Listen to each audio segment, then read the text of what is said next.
शम्मी कपूर के पिता पृथ्वीराज कपूर और मां राम सरनी इस बात से बहुत आहत थे कि राजपूत के बाद हुए उनके दो भाई बहन एक हफ्ते के अंदर ही चल बसे थे और उस समय शम्मी गर्भ में थे। ऐसे में उन्हें डर सता रहा था कि अपने परिवार के अकेले बच्चे थे जिनकी डिलीवरी अस्पताल में हुई थी।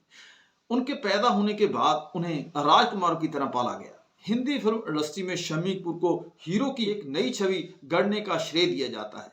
उनसे पहले के हीरो संजीदा, रोमानी और गंभीर होते थे। शम्मी कपूर ने फिल्मों में आते ही इस छवि को चुलबुले और जिंदादिली शख्सियत में बदल दिया। भारत के एल्विस प्रेस्ली कहे जाने वाले शम्मी कपूर पहले पर्दे पर छा गए। अपना कॉलेज छोड़कर बतौर जूनियर एक्टर शम्मी ने पिता पृथ्वीराज कपूर के साथ थिएटर करना शुरू कर दिया था। थिएटर में काम करने की उन्हें 50 रुपए पगार मिलती थी। उनकी मेहनत को लोगों ने सराहा और साल 1953 में उन्हें उनकी पहली फिल्म जीवन ज्योति भी मिल गई। लेकिन शम्मी चल ना सके। वो राजपूत के अभिनय की नकल करने वाले अभिनेता के तौर पर स्थापित होने लगे थे। हालांकि कपूर नाम का फायदा उन्हें मिला और कई फिल्मों के फ्लॉप हो जाने के बावजूद भी इंडस्ट्री ने उन्हें कभी नहीं खारिज किया। तब उनके बड़े भाई राजपूत के साथ ही देवानंद और दिलीप कुमार भी छाए हुए थे। पारिवारिक पृष्ठभूमि होने के बावजूद शम्मी का फिल्म जगत में प्रवेश रेल का डिब्बा 1953 में मधुबाला, क्षमा परवाना 1953 में सुरैया और हम सब चोर हैं 1956 में नलिनी जयवंत के साथ अभिनय करने के बावजूद शुरुआत में सफल नहीं रहा। उनकी शुरुआती फिल्में बॉक्स ऑफिस पर फ्लॉप रही। एक्ट्रेस नूतन उनकी चाइल्डहुड गर्लफ्रेंड थी। दोनों ने फिल्म लैला मजनू 1953 में एक साथ काम किया था। शम्मी 6 और नूतन 3 साल की थी। तब से ये दोनों दोस्त थे। ये फिल्म भी नहीं चल सकी। शम्मी कपूर की जिंदगी में दो पत्नियां हैं, गीता बाली और नीला देवी। रंगीला रतन 1955 फिल्म निर्माण के दौरान गीता बाली और शम्मी कपूर के नैन टकराए थे। शम्मी और गीता एक दूसरे को पसंद करने लगे। दोनों साथ साथ से पहले एक flop film miss Coca Cola 1955 कर चुके थे। उस समय कपूर खानदान में एक अघोषित सा नियम था कि फिल्म एक्टर से कोई शादी नहीं करेगा। इसलिए शम्मी और गीता बाली थोड़ा डरे हुए थे। उम्र में भी गीता शम्मी से बड़ी थी और उस जमाने में इसे बेमेल जोड़ी माना जाता था। प्यार किया तो डरना क्या तर्ज पर शम्मी गीता ने पहली मुलाकात के लगभग 4 महीने बाद मुंबई के एक मंदिर में शादी कर ली और उसके बाद ही अपने परिवार को बताया। थोड़े दिन शम्मी और उनके परिवार वालों के बीच अनबन रही, लेकिन बाद में सब सामान्य हो गया। शादी के बाद भी शम्मी की किस्मत नहीं चमकी और वो ऑन स्क्रीन पत्नी गीता बाली के साथ भी फ्लॉप हुए।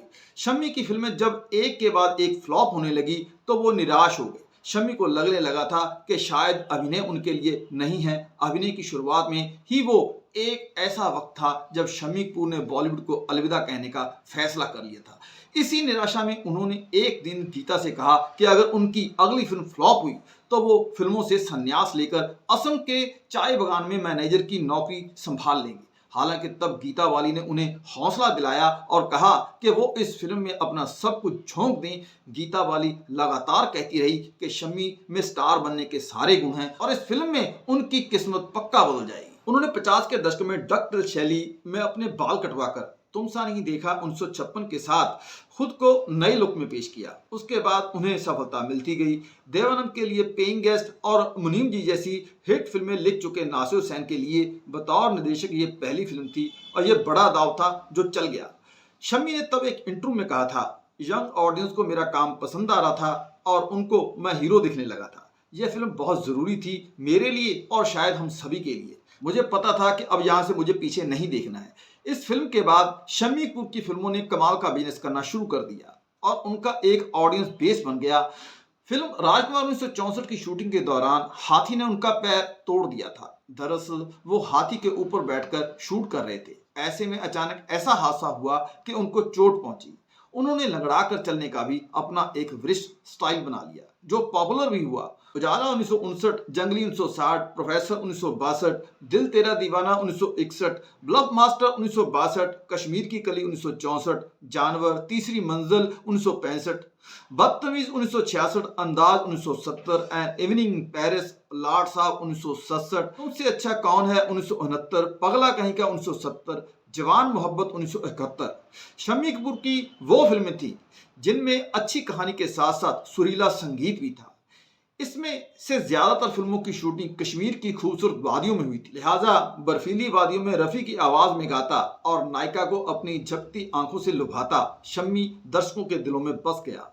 शम्मी कपूर को पहाड़ी गाने और संगीत बेहद पसंद था। सिर्फ इसीलिए उन्होंने नूतन के साथ लाड साहब फिल्म की थी, जो अपने विशिष्ट कथानक के बावजूद उनकी कम चर्चित फिल्मों में से एक है। जबकि ब्रह्मचारी 1968 ने उन्हें बेस्ट एक्टर का फिल्म फेयर अवार्ड दिलवाया।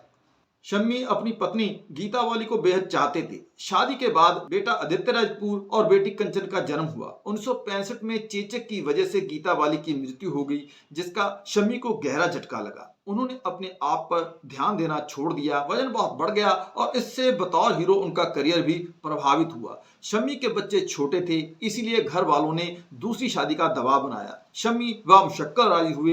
गीता की मृत्यु के 4 वर्ष बाद 1969 में उन्होंने भावनगर की रॉयल फैमिली की नीला देवी से शादी की।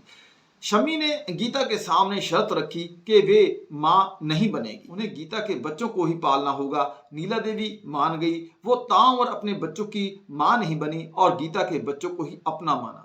शम्मी और नीला का यह त्याग उल्लेखनीय है। आदित्य राज कपूर ने भी फिल्म इंडस्ट्री में आने की कोशिश की, लेकिन सफलता नहीं मिली। बेटी कंचन की शादी मनमोहन देसाई के बेटे केतन देसाई से हुई। शम्मी कपूर को प्यार से बॉलीवुड का जंगली और एल्विस प्रेस्ली के रूप में जाना जाता है। शम्मी कपूर बड़े शौकीन मिजाज थे। भारत में जब इंटरनेट आने पर वो उसका इस्तेमाल करने वाले गिने चुने कलाकारों में शामिल थे। शम्मी कपूर को भारत में इंटरनेट चलाने के लिए भी जाना जाता है। उन्होंने भारत में ethical hackers association of India की स्थापना में अहम रोल निभाया।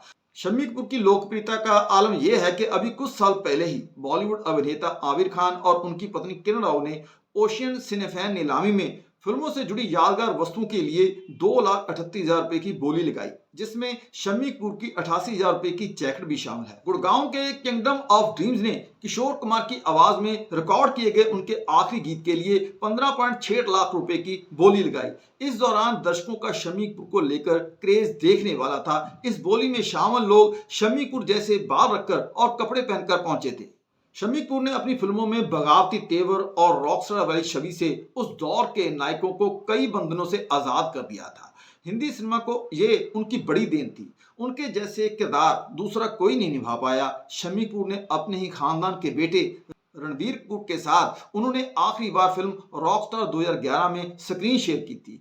अपनी खास याहू शैली के कारण बेहद लोकप्रिय रहे शम्मी कपूर में 50 से ज्यादा फिल्मों में लीड रोल किए और लगभग 25 से ज्यादा फिल्मों में चरित्र अभिनेता के रूप में अपनी कला दिखाई। हिंदी फिल्मों के पहले singing dancing star Shammi Kapoor को 7 अगस्त 2011 तबीयत खराब होने पर मुंबई के ब्रीच कैंडी हॉस्पिटल में भर्ती कराया गया। 14 अगस्त 2011 को अस्पताल में सुबह 5:41 पर उन्होंने अंतिम सांस ली। शम्मी कपूर सभी के फेवरेट हीरो थे। जब उनका निधन हुआ तो ऐसा लगा कि जैसे कुछ पीछे छूट सा गया है। बॉलीवुड फिल्मों में अपने विशिष्ट नृत्य और रोमांटिक अदाओं से अभिनेत्रियों का दिल जीतने वाले दिग्गज कलाकार शम्मी कपूर अपने पीछे ऐसी शैली छोड़ गए हैं जिसे उनके प्रशंसक हमेशा याद रखेंगे।